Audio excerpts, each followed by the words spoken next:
Hello दोस्तों, तो हम आज जानेंगे 11th का फर्स्ट चैप्टर और 11th के फिजिक्स के सब्जेक्ट के बारे में हम जानकारी लेंगे। आज हमको इसमें क्या क्या पढ़ना होता है क्या नहीं, ठीक है। तो सबसे पहले अगर आप 11th का स्टेट बोर्ड का फिजिक्स का बुक ओपन करेंगे तो आपको इंडेक्स मिलेंगे। देखिए इंडेक्स में देखते हैं हम क्या क्या है।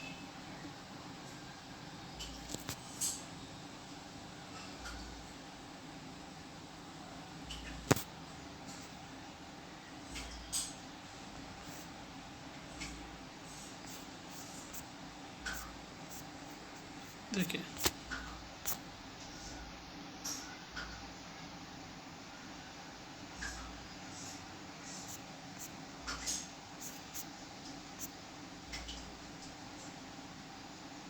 तो ये तो आपका ये बुक दिख रहा है यहाँ पर, फिजिक्स स्टैंडर्ड 11। यहाँ पर एक डायग्राम दिखा है इसे आपको, देखिए ठीक है। तो ये किसके बारे में हो सकती है, ठीक है। तो यहाँ पर नीचे एक टाइम है, एक्स एक्सिस पर एक जगह पर वेलोसिटी है और आगे के ऊपर जो डायग्राम उसमें स्ट्रेन है दिखाई है। तो किसके बारे में हो सकती है आप देख सकते हैं, ठीक है।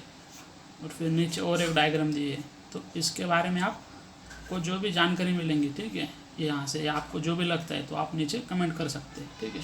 तो देखिए 11 हमारे सब्जेक्ट चैप्टर कौन से अब देखेंगे हम आगे।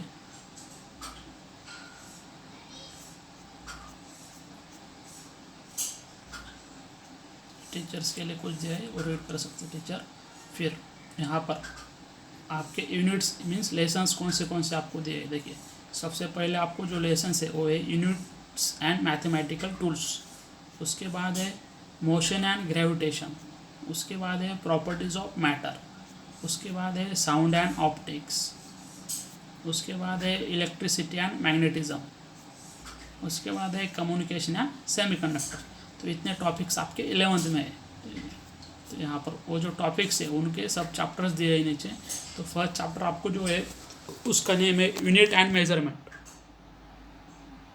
तो आपका जो चैप्टर है फर्स्ट, उसमें आपको पढ़ेंगे आप यूनिट एंड मेजरमेंट्स।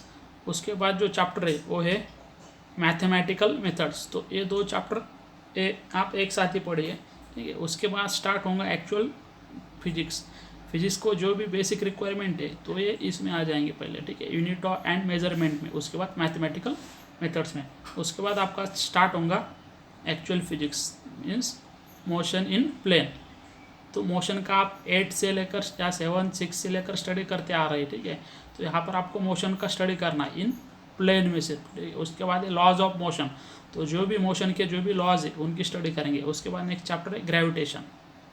उसके बाद है नेक्स्ट मैकेनिकल प्रॉपर्टीज़, ग्रेविटेशन हो गया। उसके बाद आ गया मैकेनिकल प्रॉपर्टीज़ ऑफ सॉलिड। उसके बाद है थर्मल प्रॉपर्टीज़ ऑफ मैटर। उसके बाद है साउंड, आपने 10th में या 9th में कुछ बेसिक्स पढ़ा होगा साउंड के बारे में। उसके बाद ऑप्टिक्स, तो ऑप्टिक्स के बारे में भी आपने लाइट्स के रूल जो पढ़े थे, लॉज ऑफ रिफ्लेक्शन रिफ्रैक्शन, ठीक है, उसके बारे में हम डिटेल पढ़ेंगे ऑप्टिक्स में। आगे चल के आपको इलेक्ट्रोस्टैटिक्स एंड इलेक्ट्रिक करंट। तो देखिए इलेक्ट्रोस्टैटिक्स एंड इलेक्ट्रिक करंट, तो इसमें क्या है कि हम इलेक्ट्रोस्टैटिक्स और इलेक्ट्रिक करंट दोनों में भी हम क्या करते हैं, मेनली चार्ज जो होता है, ठीक है, चार्ज का स्टडी करते हैं। तो चार्ज एक तो रेस्ट पर हो सकता है, मीन्स एक जगह पर फिक्स है, मूव नहीं हो रहा, तो वो रेस्ट पर है, ठीक है। तो जब चार्ज अगर रेस्ट पर है तब उसका हम स्टडी कर रहे हैं तो उसको बोलेंगे इलेक्ट्रोस्टैटिक। लेकिन अगर चार्ज क्या हो रहा है, मूव हो रहा है, मीन्स कंडक्टर से अगर चार्ज मूव हो रहा है तो वहाँ पर इलेक्ट्रिक करंट आपको मिलेगा, तो इलेक्ट्रिक करंट में उसका स्टडी करेंगे। मीन्स इतना याद रखना कि अगर चार्ज कैसा एट रेस्ट पर है तो हम उसको बोलेंगे इलेक्ट्रोस्टैटिक्स, और अगर चार्ज मूव हो रहा है तो उसको हम इलेक्ट्रिक करंट में स्टडी करेंगे। उसके बाद है मैग्नेटिज्म, इसमें भी आपने बेसिक उसका मालूम होगा आपको। उसके बाद इलेक्ट्रोमैग्नेटिक वेव्स, ठीक है, मीन्स सनलाइट हमारे पास जो आती है, ठीक है, उसके बारे में जो तो इलेक्ट्रोमैग्नेटिक वेव्स। उसके बाद कम्युनिकेशन सिस्टम, आप जो भी कम्युनिकेशन करते हैं सैटेलाइट से या फिर मोबाइल से, तो उसके बारे में का बेसिक कम्युनिकेशन सिस्टम। उसके बाद है सेमीकंडक्टर्स, तो आपने 10th तक जो पढ़ा होगा कंडक्टर पढ़ा होगा, इंसुलेटर, ठीक है। लेकिन इन दोनों के बीच में और एक है, उसको बोलते हैं सेमीकंडक्टर, ये भी आप स्टडी करेंगे, ठीक है। तो टोटल 14 चैप्टर आपके 11th के सिलेबस में है फिजिक्स में। फिजिक्स को हम मराठी में हिंदी में बोलते हैं भौतिक शास्त्र, ठीक है, ये भी आपको मालूम होना चाहिए। देखिए पहले अब यूनिट्स एंड मेजरमेंट में आप क्या क्या पढ़ेंगे, यूनिट्स एंड मैथमेटिकल टूल्स में ये देखते क्या क्या है, ठीक है। तो फर्स्ट क्या है आपको डिस्टिंग्विश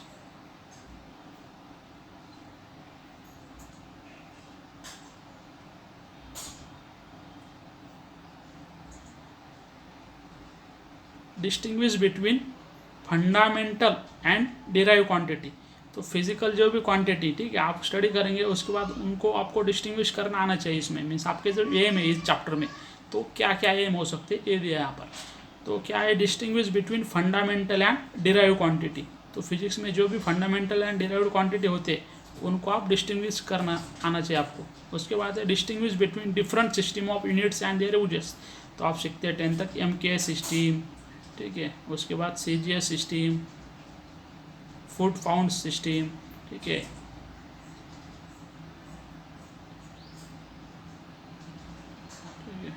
फुट पाउंड सिस्टम।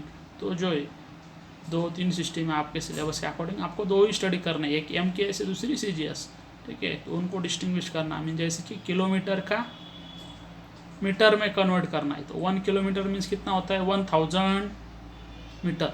लेकिन अब इसके आगे फिजिक्स में आप 1000 कभी भी नहीं लिखेंगे, आप ऐसे लिखेंगे 1 किलोमीटर इक्वल टू 1000 मीन्स आपको मालूम है 10 का होता है क्यूब, तो 10⁻³ मीटर ऐसे लिखेंगे आप, ठीक है। तो 1 किलोमीटर मीन्स 10⁻³ मीटर, ठीक है। या फिर 1 सेंटीमीटर इक्वल टू 10⁻⁻² मीटर। तो ये सब आप इसमें स्टडी करेंगे क्या है, कैसे कन्वर्ट करते हैं, आपको ये भी बेसिक आना चाहिए। उसके बाद identify method to use for measuring length and distance of the varying magnitude. Then check correctness of physical equation using dimensional analysis. तो आपको एक टॉपिक इसमें डायमेंशंस, ठीक है, एंड डायमेंशनल एनालिसिस।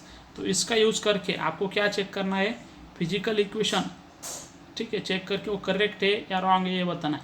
तो कौन से होते हैं फिजिकल इक्वेशन, बेसिक आपको मालूम है kinematic equation of motion 3 equation है, ठीक है। V = U + AT,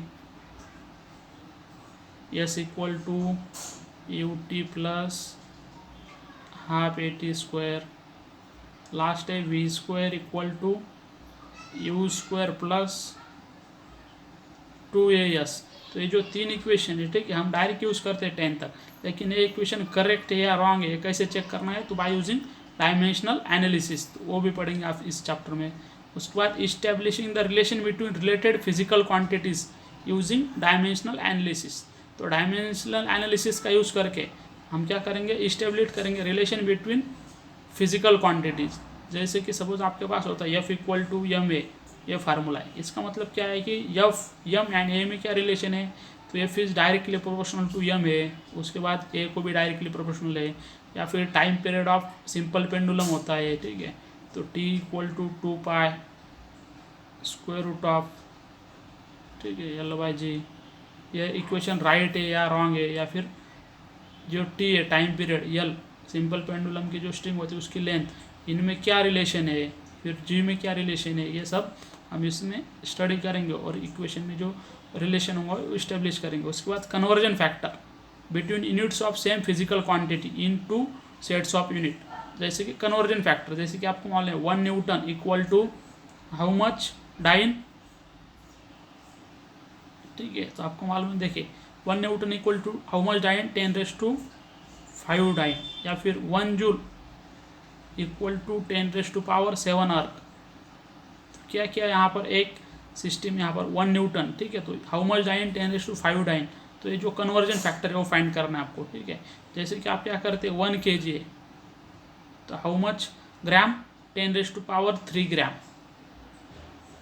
ठीक है। 1000 को मैंने ऐसे लिखा है 10⁻³, तो ये क्या होगा यहाँ का 10⁻³ कन्वर्जन फैक्टर। तो ये फाइंड कैसे कर सकते हैं हम, बाय यूजिंग डायमेंशंस, वो सीखना है। उसके बाद identify different types of errors in measurement of physical quantities and estimate them. तो जो भी हम फिजिकल क्वांटिटीज़ है, ठीक है, उनको अगर मेज़र कर रहे हैं तो क्या एरर्स आ सकते हैं। जैसे कि सपोज आप लेंथ मेज़र कर रहे हैं, ठीक है, एक ऑब्जेक्ट है आपको, सपोज हमने दिया एक स्फेरिकल ऑब्जेक्ट ऐसे दिया है,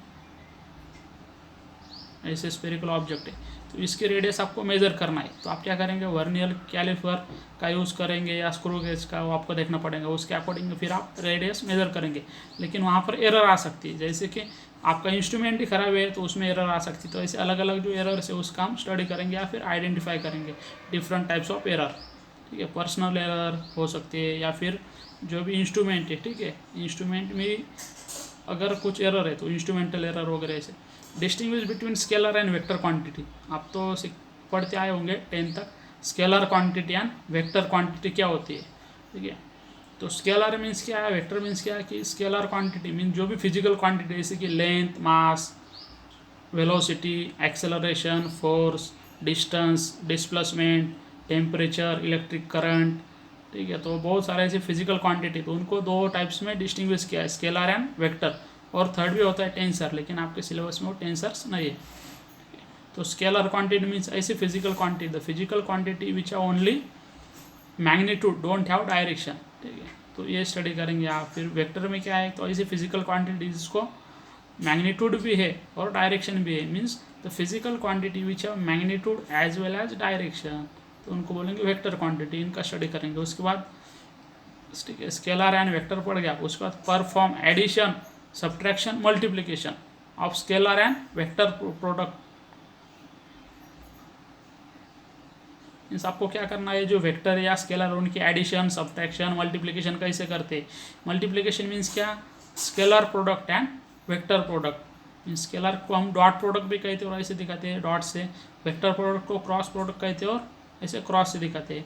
तो ये हम पढ़ेंगे मल्टीप्लिकेशन, ये इंपॉर्टेंट टॉपिक है। ठीक है, मैथ में भी आप पढ़ते हैं स्केलर एंड वेक्टर। यहाँ पर एडिशन, सब्ट्रैक्शन मीन जो बेसिक मैथमेटिकल ऑपरेशन है वो एडिशन, सब्ट्रैक्शन, लेकिन किसके बारे में, स्केलर एंड वेक्टर क्वांटिटीज़ के बारे में। उसके बाद हम क्या स्टडी करेंगे, relative velocity between two object, दो ऑब्जेक्ट है उनके बीच में की रिलेटिव वेलोसिटी। उसके बाद derivatives and integral of simple function. तो जो भी बेसिक मैथमेटिक्स है उसमें आपको क्या लगेगा, वेक्टर्स लगेगा, तो वेक्टर का स्टडी करेंगे आप। ठीक है, उसके बाद आपको लगेगा कैलकुलस, तो कैलकुलस में क्या आप डेरिवेटिव एंड इंटीग्रेशन इसका स्टडी करेंगे, कुछ लिमिट्स का भी स्टडी करेंगे। सिंपल फंक्शन जैसे कि y equal to x raise to n, ये फंक्शन दिया है वो सिंपल फंक्शन, इसका डेरिवेटिव क्या आएगा आपको, dy by d x equal to n x raise to n-1। तो ये कैसे आए, इसके बारे में हम स्टडी करेंगे इस चैप्टर में। यहाँ पर मैं सिर्फ इंट्रोडक्शन दे रहा हूँ। ठीक है, उसके बाद obtain component of vector, vector के जो कंपोनेंट होते हैं, ठीक है, एक्स कंपोनेंट, वाई कंपोनेंट है, फिर उसको कैसे ऑब्टेन करना है। उसके बाद आपको ट्रिगोनोमेट्री भी बेसिक जो 10th में पढ़े होंगे आप, और ट्रिगोनोमेट्री भी यहाँ पर यूज़ करनी पड़ेंगे, तो वो भी आप फार्मूले रिवाइज करिए, आपको आना चाहिए। ठीक है, उसके बाद अप्लाइंग मैथमेटिकल टूल्स, तो जो भी हमने मैथमेटिक्स लर्न किया ये इसमें पढ़ा होगा इस चैप्टर में, तो उसको हम फिजिकल प्रॉब्लम सॉल्व करते समय कैसे यूज़ करेंगे, उसको एनालिसिस। ठीक है, तो हम ऐसे भी बोलते हैं mathematics is the language of physics. तो जैसे हमको मैथमेटिक्स का यूज़ करके हम फिजिक्स के बहुत सारे इक्वेशंस वगैरह सॉल्व करते हैं, जैसे हमको कम्युनिकेशन के लिए जो भी आपकी मदर टंग है आप वो यूज़ करते हैं, वैसे यहाँ पर फिजिक्स के प्रॉब्लम सॉल्व करने के लिए हम मैथमेटिक्स को यूज़ करते हैं। तो इसलिए ऐसा बोलते हैं कि mathematics is the language of physics. तो एक ग्रेट फिजिसिस्ट था फेमन, उन्होंने बोला है। उसके बाद नेक्स्ट जो आप पढ़ेंगे मोशन एंड ग्रेविटेशन। ठीक है, तो उसमें आपको क्या क्या पढ़ना है, देखिए visualisation of motion in daily life. तो डेली लाइफ में जो भी आप मोशन देखते हैं, ठीक है, उसका विजुअलाइज करना है आपको इन 1, 2 एंड 3 डायमेंशन। तो आपको मान लो 1 डायमेंशन है तो लीनियर, 2 डायमेंशन है तो एक्स एंड वाई दो लेंगे, और 3 डायमेंशन है तो x axis, y axis and z axis. ये तीनों भी एक दूसरे को mutually perpendicular to each other, याद रखना। उसके बाद न्यूटन्स का जो फर्स्ट लॉ है वो स्टडी करेंगे, उसका नेसेसिटी एंड एक्सप्लेनेशन। उसके बाद न्यूटन के तीनों भी लॉ हम स्टडी करने वाले। ठीक है, category wise various forces of nature into 4 fundamental forces. तो जो 4 फंडामेंटल फोर्सेस है यूनिवर्स में उनका स्टडी करेंगे। उसके बाद कंजर्वेशन प्रिंसिपल, ठीक है, law of conservation of energy आपने पढ़े होंगे, वैसे law of conservation of momentum. तो ये जो भी state of various conservation principle, ठीक है, तो कंजर्वेशन प्रिंसिपल सिर्फ एनर्जी के बारे में नहीं होता, ठीक है, मोमेंटम के बारे में भी है, तो उसके बारे में भी हम स्टडी करेंगे। उसके बाद डेली लाइफ सिचुएशन में उसका कैसे यूजफुल हो सकता है वो भी। उसके बाद डिराइव करेंगे क्या, expression for and evaluate work done by constant force and variable forces. Means constant force है तो वर्क डन कितना होगा, वेरिएबल फोर्सेस तो वर्क डन कितना होगा। उसके बाद principle between collision and explosions, इनके प्रिंसिपल स्टडी करेंगे, elastic collision, non elastic collision. उसके बाद इम्पल्स, इम्पल्स मीन्स क्या होता है, very large force in short interval of time. तो इसको हम इम्पल्स को J equal to F into T ऐसे लिखते हैं। मीन्स हमने क्या किया, यहाँ पर large amount of force apply किया है लेकिन टाइम कितना है, very short interval of time. तो इसका जो प्रोडक्ट है इसको बोलेंगे हम impulse. And apply it in collision. उसके बाद limitation of Newton's law of motion, Newton's law of motion के लिमिटेशन जो भी है स्टडी करेंगे। उसके बाद different type of mechanical equilibrium with suitable example. जैसे कि मैकेनिकल इक्विलिब्रियम देखिए, आप जनरली आपका एक सिंपल इंस्ट्रूमेंट होता है आप यूज़ करते हैं डे टू डे लाइफ में, जो बैलेंसिंग होता है, ठीक है, तरह जो बोलते हैं आप उसको बैलेंस करने के लिए, ठीक है। तो सपोज एक नीचे है थोड़ा, ये ऊपर है, इसका मतलब इक्विलिब्रियम में नहीं है, लेकिन दोनों अगर बैलेंस है सेम स्टेट में तो उसको बोलेंगे इक्विलिब्रियम। तो मैकेनिकल इक्विलिब्रियम का स्टडी करेंगे हम। उसके बाद केपलर्स लॉ, जो कि किसके बारे में है, प्लानिटरी मोशन के बारे में, टेंथ में आपने पढ़े होंगे सोलर सिस्टम के बारे में। उसके बाद न्यूटन्स लॉ ऑफ ग्रेविटेशन, ये भी आपका 10th में हुआ है, ये भी स्टडी करेंगे फिर से। फिर calculate the acceleration due to gravity at height, ठीक है, मीन्स जी की वैल्यू स्टडी करेंगे। आपने 10th में स्टडी किया, आपको मालूम है अगर अर्थ है, ठीक है, अर्थ से सरफेस से ऊपर जाएंगे जी की वैल्यू डिक्रीज होती जाएंगी, या सेंटर की तरफ जाएंगे तो भी डिक्रीज होती जाएंगी, यही पढ़ेंगे। लेकिन फिर इसके जो इक्वेशंस है, ठीक है, तो वो भी पढ़ेंगे, मीन्स फार्मूलेज वगैरह, इस तरह से आप पढ़ेंगे इस चैप्टर में। उसके बाद different orbits of earth satellite, तो जो आपने 10th में पढ़े होंगे, लास्ट का जो चैप्टर था आपका, ठीक है, medium earth orbit, high earth orbit, low earth orbit, वो जो पढ़े वही। एक्सप्लेन हाउ एस्केप वेलोसिटी के बारे में पढ़ेंगे फॉर वेरियस प्लैनेट, उसका इक्वेशन। फिर वेटलेसनेस कंडीशन इन सैटेलाइट, इसके बारे में, ठीक है। तो ग्रेविटेशन का मोस्ट ऑफ पार्ट आपका बेसिक जो 10th में हुआ है वो वही आपको यहाँ फिर से पढ़ना है, लेकिन इसमें सिर्फ इक्वेशन और ऐड होते जाएंगे। 10th में आपको उसके इक्वेशन नहीं थे, ठीक है। आप उसके बाद आपका जो नेक्स्ट चैप्टर है उसमें आपको प्रॉपर्टीज ऑफ मैटर, जो भी मैटर होते हैं उनके प्रॉपर्टीज़, तो क्या है, इलास्टिसिटी एंड प्लास्टिसिटी। आपको मालूम है आपके घर पर इलास्टिक मटेरियल होते हैं और प्लास्टिक मटेरियल होते हैं। तो इलास्टिक मटेरियल का जो शेप एंड साइज़ होती है, ठीक है, वो आप चेंज कर सकते हैं या फिर वो फिर से ओरिजिनल भी हो जाता है, लेकिन प्लास्टिक का नहीं होता। मीन्स क्या कि आपने रबर लिया, ठीक है, उसको एक्सटेंड किया, मीन्स आपने फोर्स अप्लाई किया वहाँ पर, तो फोर्स अप्लाई करेंगे तो वो जो इलास्टिक है उसका शेप एंड साइज चेंज हो जाएंगी, मीन्स वो थोड़ा बड़ा होगा, इसका मतलब शेप एंड साइज बड़े हो गए। लेकिन अगर फोर्स जो अप्लाई किया था वो रिमूव किया, मीन्स आपने अगर छोड़ दिया तो फिर से उसकी जो ओरिजिनल साइज एंड शेप था उसमें आ जाएगा, तो इसको बोलते हैं इलास्टिसिटी। लेकिन प्लास्टिसिटी में ऐसे नहीं होगा।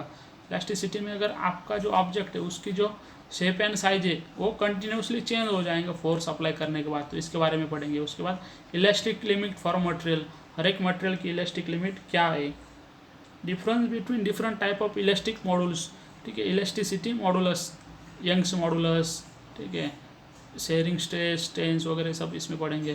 पहले चैप्टर 12th में था, अब 11th में आ गया है, ठीक है। उसके बाद suitability of materials for specific application in daily life, role of force of friction in daily life. तो हम चल सकते क्यों, ड्यू टू दिस फ्रिक्शन, अगर फ्रिक्शन नहीं तो हम चल नहीं सकते।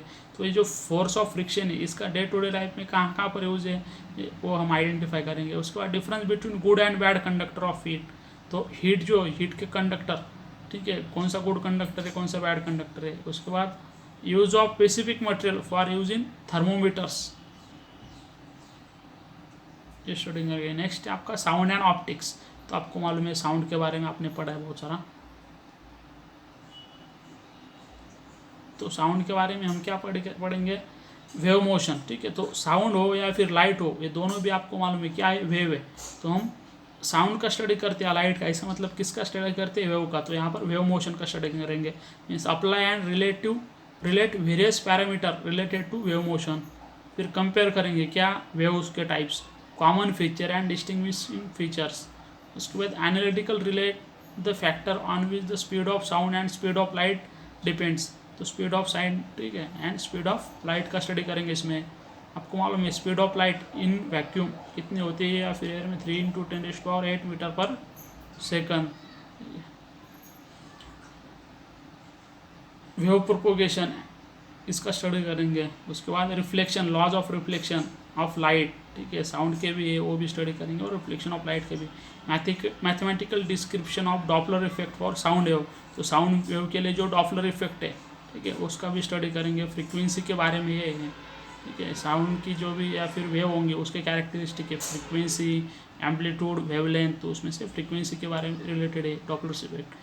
लॉज ऑफ रिफ्रैक्शन, ठीक है, लॉज ऑफ रिफ्रैक्शन भी हम स्टडी करेंगे, like common day to day life में जो भी उसका यूज़ है, जैसे कि रेनबो वगैरह है या फिर ऑप्टिकल केबल है।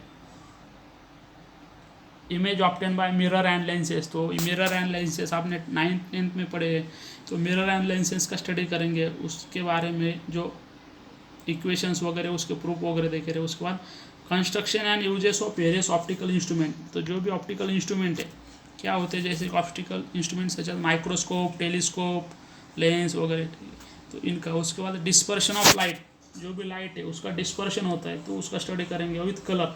मीन्स जब प्रिज्म लेते हैं आप, तो प्रिज्म में एक लाइट के आपको 7 कलर मिल रहे हैं वाइट लाइट के, वो dispersion of light and analytical equation उसके, ठीक है, प्रिज्म के बारे में क्या।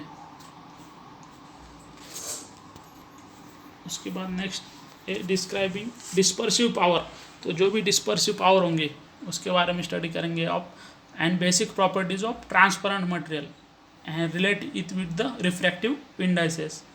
फिर time taken to receive an echo, तो इको हमको मालूम है, इन साउंड आपका रिपीट होकर आपको सुनाई देता है, एक बार बोलेंगे तो उसका जो रिपीटेशन है तो उसके लिए कितना टाइम लग रहा है वो कैलकुलेट करेंगे। फिर डिस्टेंस, मीन्स कितने मीटर के डिस्टेंस से वो रिफ्लेक्ट होके इको सुनाई देगा, तो उसके कंडीशंस वगैरह। फिर रिवाइब्रेशन एंड एकॉस्टिक, तो एकॉस्टिक का स्टडी करेंगे, ठीक है, रिवाइब्रेशन का। जो भी पिक्चर के टॉकीज वगैरह होती है वहाँ पर एकॉस्टिक का यूज़ होता है कंस्ट्रक्शन करते समय या फिर बड़े बड़े हॉल वगैरह। यहाँ पर नेक्स्ट है इलेक्ट्रिसिटी एंड मैग्नेटिज्म, तो इलेक्ट्रिसिटी में आप सबसे पहले क्या करेंगे, distinguish between conductor and insulator. Conductor and insulator में क्या डिफरेंसेस है वो पहले फाइंड करेंगे। उसके बाद कोलम्स लॉ, ठीक है, कोलम्स लॉ स्टडी करेंगे, ये किस में आएगा, इलेक्ट्रोस्टैटिक्स में।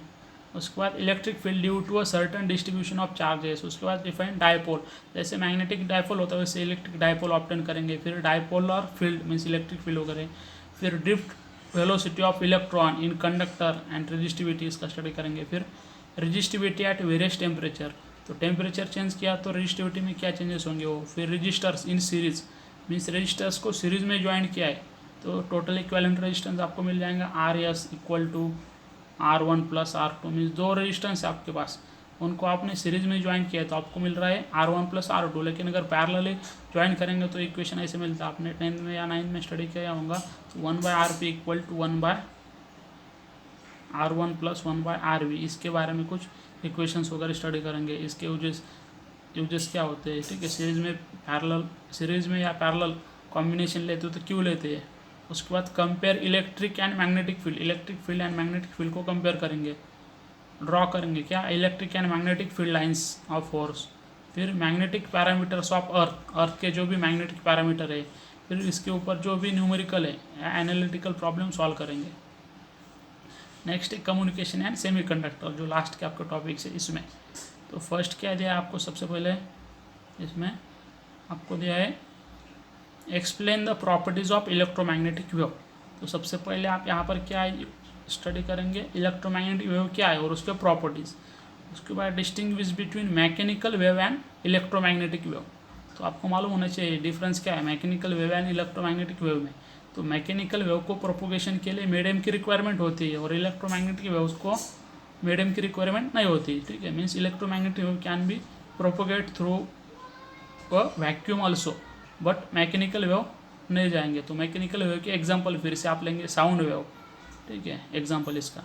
फिर अगर इलेक्ट्रोमैग्नेटिक वेव का एग्जांपल लेना है आपको तो लाइट वेव, क्योंकि लाइट देखिए आप वैक्यूम में से भी लाइट प्रोपोगेट हो सकती है लेकिन साउंड नहीं प्रोपोगेट होगा, साउंड को रिक्वायरमेंट होंगी किसकी, मीडियम की, इसलिए जो साउंड है वो हो जाएगा मैकेनिकल वेव। तो मीन्स इसके टाइप्स। उसके बाद electromagnetic radiation from gamma rays to radio waves, इस इलेक्ट्रोमैग्नेटिक रेडिएशन का स्पेक्ट्रम का स्टडी करेंगे। फिर distinguish between two different modes of propagation of EMO through a earth atmosphere. उसके बाद different element of communication system के डिफरेंट एलिमेंट्स। उसके बाद मॉड्यूलेशन, ठीक है, and modulation needed in a given situation, modulation का स्टडी करेंगे। उसके बाद distinguish between conductor, insulator and semi conductor. तो आपको क्या मालूम है, कंडक्टर मालूम है, इंसुलेटर मालूम है, सेमी कंडक्टर नहीं मालूम, तो 11th में नया आप टॉपिक सीखेंगे। और इन तीनों के बीच में क्या डिफरेंसेस है या फिर क्या डिस्टिंग्विश है तीनों में, वो डिफाइन करेंगे। Means conductor, insulator, semi conductor. And फिर किसके, on the basis of band theory या फिर बैंड स्ट्रक्चर। डिफरेंट बिटवीन, फिर सेमी कंडक्टर पढ़ेंगे आप, उसके types, intrinsic, extrinsic semi conductor, उसमें फिर से फिर एक्सट्रेंसिक के P type, N type semi conductor और उनके यूजेस, ऑर्गेनिक सेमी कंडक्टर उनके यूजेस। फिर working of forward and reverse bias junction, mean जब PN जंक्शन डायोड का आप स्टडी करेंगे उसमें फिर forward reverse bias junction. Working of semiconductor diode, फिर explain and working of semiconductor diode. इस तरीके से आप इसमें पढ़ेंगे। तो आप देखिए, पहले इंडेक्स अच्छे से पढ़ लीजिए, ऊपर के पॉइंट नोट कीजिए, और इसके बारे में पहले क्या करें आप पढ़ने के लिए अच्छे से, ये जो दिया यहाँ पर एक बार रीड कीजिए, इसमें से आपको जो जो मालूम है उस पर टिक कीजिए, ठीक है, और जो जो मालूम है टिक किया, उसके बाद वो टॉपिक लिखिए क्या मालूम है आपको विदाउट देखिए, फिर पूरा अच्छे से रीड कीजिए और बेसिक कंसेप्ट, ठीक है, इन्फॉर्मेशन लेके फिर से रीड कीजिए।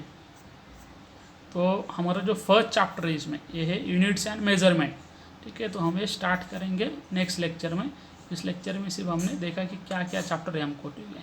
तो सबसे पहला जो है, तो जो चैप्टर है सबसे मेन है यूनिट्स एंड मेजरमेंट, और नेक्स्ट है मैथमेटिकल मेथड। तो ये दो चैप्टर सबसे मेन है। आपको फिजिक्स जब भी पढ़ेंगे तो आपको ये दो चैप्टर सबसे पहले पढ़ने हैं, ठीक है। तो और इसमें से एक टॉपिक ऐसा है जो कि डायमेंशन, वो कभी भी ख़त्म नहीं होता, ठीक है। तो मीन जब आप ये चैप्टर सपोज आपने साउंड पढ़ रहे, साउंड में फिजिकल प्रॉपर्टीज आएंगे कुछ ना कुछ, जैसे कि वेवलेंथ आ गई, ठीक है, या फिर इलेक्ट्रोस्टैटिक्स पढ़ रहे उसमें आ गया फोर्स आ गया, फिर इलेक्ट्रिक फील्ड आ गई। तो डायमेंशन इस चैप्टर में स्टार्ट होता है। तो जब तक फिजिक्स पढ़ते रहेंगे, जो भी फिजिकल क्वांटिटी पढ़ते रहेंगे, तो उसको डायमेंशन आएगा। मीन्स हर एक फिजिकल क्वांटिटी को डायमेंशंस होते हैं। तो डायमेंशन टॉपिक इसमें से जो कभी कंप्लीट नहीं होगा आपका, ठीक है। आप कंटिन्यूसली रिवाइज करते रहेंगे। मीन्स नई फिजिकल क्वांटिटी आ गई तो आपको उसका डायमेंशन एंड यूनिट्स निकालने पड़ेंगे। तो फर्स्ट चैप्टर है आपका यूनिट्स एंड मेजरमेंट। तो इसके बारे में सोचिए, नेक्स्ट लेक्चर में हम इसको स्टार्ट करेंगे, ठीक है। और आगे भी हम धीरे धीरे सब लेते जाएंगे। तो सब पढ़ने के लिए आप हमारा चैनल सब्सक्राइब कीजिए ज़रूर, और आपको जो भी क्वेश्चन होगा तो आप नीचे कमेंट में लिख सकते हैं, उसका आंसर आपको मिल जाएगा। Thank you so much.